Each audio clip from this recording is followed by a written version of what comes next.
You're French. Ah, bonjour, French, bonjour. When English people don't speak French, they go, do you speak French? They go, un peu. That's all we do, un peu. We've only learned un peu. Oh, and we know, où est la gare? Have you hidden the stations from us? I love French people. I love the way that they, when they're trying to think of the next word, they make a noise continuously. They go, je voudrais, poisson, où est la gare? I think they're worried about being interrupted. Whereas in England, we don't do this. We don't go, I would like, some toast, and some fish. It's a strange breakfast. That's how you know French people are awake. They just wake up. Wake up. Sometimes they'll be hoovering, and the hoover is not plugged in, but they don't know for hours.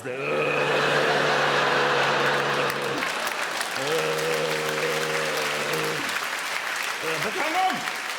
This is not putting anything up off the floor, huh? I have children. I have 2 children, and night-night is simply not part of the putting to bed routine, all right? I'm nowhere near night-night when I put my children to bed. This is an unrealistic interpretation of bedtime with children, all right? I start angry. I don't build to anger anymore. I used to build, now I start with 5 minutes. And then bed. Don't you mess with me tonight. 5 minutes, I'll be back here in 5 minutes on the dot. Then you're going to bed. That's just getting them into bed. Then it just carries on. Go to sleep.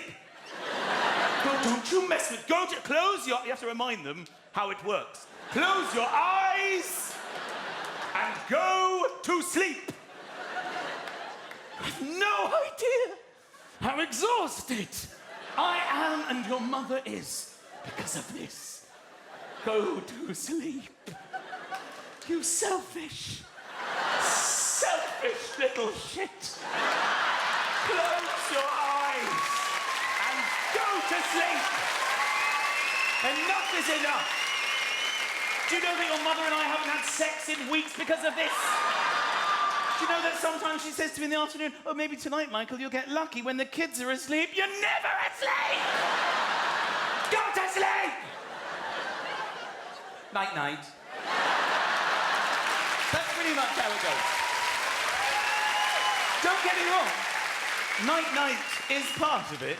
It's just when they're already asleep. You never love your children more than when they're unconscious but still breathing. It's a lovely moment. Look at my little man. Oh, night-night, darling. Daddy's little soldier. Oh, Daddy loves you. Darling, look what we did. Oh, look what we made. Oh, isn't he lovely? Night-night. I'm still awake! Get us sleep! This is how you raise children. It's basically, if you have children, you'll know this. If you have been a child, I'm sure you can remember. It's threats. Threats of death is the only way you can get children to do things. Put your coat on. I don't want to put my coat on. If you don't put your coat on, you'll get pneumonia and die. Sorry, Daddy. Hold Daddy's hand. I don't want to hold your hand. If you don't hold my hand, a car will hit you and you will die. Brush your teeth. I don't want to brush my teeth. If you don't brush your teeth, they'll rot and fall out. You won't be able to eat and you will die. Go to bed. I don't want to go to bed. If you don't go to bed, I will personally kill you. I've got a plan and an alibi. Because you don't get that much fun as an adult, do you? The most fun we get is revolving doors. That's the only real fun. There's no reason for them, by the way, the revolving door. It's normally next to a normal door. You walk towards the building, you can see, do I revolve in? What do I do? You have this option. That's easier, isn't it? But no, people will always prefer this. This is much more fun.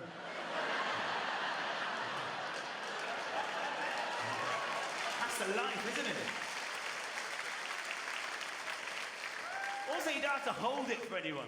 It's boring holding the door. When you open the door, you have to look behind you and see. You don't have to judge the distance of the person. Is it worth waiting for the... Sometimes you just look at them and go, sorry,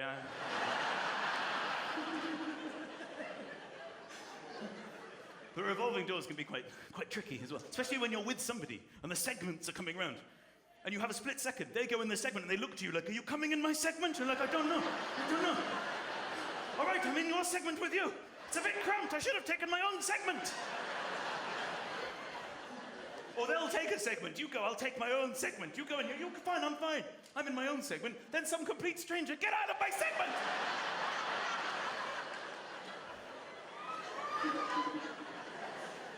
Or they have those automatic revolving ones in airports.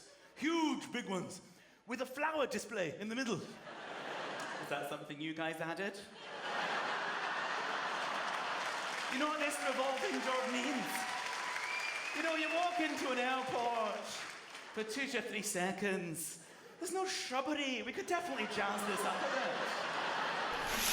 So look, I watch adverts in the day. I'm going to stop doing that, okay? They're aimed at people who watch TV in the day. I hope I'm not one of those people. A lot of bloated women seem to be watching TV. Activia yogurt, that's the solution. This advert starts with a woman, she's obviously in discomfort, she's not happy, you can see. She walks along like this, oh, she's not happy, not happy. Oh. She looks at the camera to confirm it. Oh. Then she has an Activia yogurt, which is fine. Smile on her face, quite light on her feet. Opens the front door, lovely sunny day, begins her day. All because of Activia. Of course, what this advert's missed out is an enormous shit in the middle of her morning. Completely inaccurate advertising. This ad should just be her emerging from the loo going, Jesus Christ! Children, do not go in there. Something's happened to Mummy after her Activia yogurt. I'm serious, children. Just will brush your teeth at school today. That really was quite something. I'm going to weigh myself. That was an unbelievable occurrence. Thank you, Activia. There's something called a Snuggie they advertise. Have you seen this? This is a blanket that you wear, okay? People who are watching television in the day are spending so much time doing nothing that they're wearing blankets. It is a blanket with sleeves, so you can easily access things without having to ever take the blanket off you. That's just chilly. You would free yourself. No, be in bed at all times. Lying on your DFS sofa, I assume. With your Activia yogurt. Listening to Michael Bublé. He's advertised all day as well. Daytime viewers love Bublé. A lot of chafing as well, chafing gel. Yeah. This advert is just a woman jumping. She's jumping, and you can clearly see that her legs are nowhere near one another. Because chafing is basically, I think it's when your legs rub against each other. Yeah? I think the advice is probably, if you lose weight, your legs will separate and work as independent things from one another. No, this is not the advice. The advice is to lubricate the area so they can slide against each other. As you walk in your Snuggie to the fridge to get your Activia yogurt and then return to your DFS sofa and continue listening to Michael Bublé.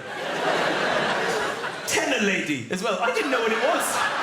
I had to Google it. Women are pissing in their pants. Is it a condition? Is it voluntary? Are they so comfortable in their Snuggies? Lying on their DFS sofa, their favourite Bublé track hasn't come on yet. I'm dying for a pee. I don't need to get up thanks to my tenor lady. I could just pee here on the sofa. The loo's out of bounds anyway after the Activia situation of half an hour ago. Is this really what's going on? These bloated, chafing, Snuggie-wearing, DFS sofa-lying Bublé listeners surrounded by gold they haven't been bothered to cash yet? Is this what's going on? What is it with the gold? Is it news to people that gold is a commodity? Are people sitting there going, you're telling me this bullion is actually worth something? Give me an extra Snuggie. I'm going to go out and sell this. Please don't think I'm being unnecessarily rude here. These people are only there because they've had an accident at work. That's what's led them to this unfortunate situation. I quite like the accident at work one. We enjoy that as a family. When you can see the wet floor, but she can't. She's walking in. Oh. Or the one that goes, and they gave me the wrong type of ladder. I think if your job involves going up ladders, select your own ladder. I'd like a ladder, please. I don't trust my own judgment in ladder selection. If you could pick whatever ladder you see fit for the task, The one with wheels? Yes, I'll take the umbrella.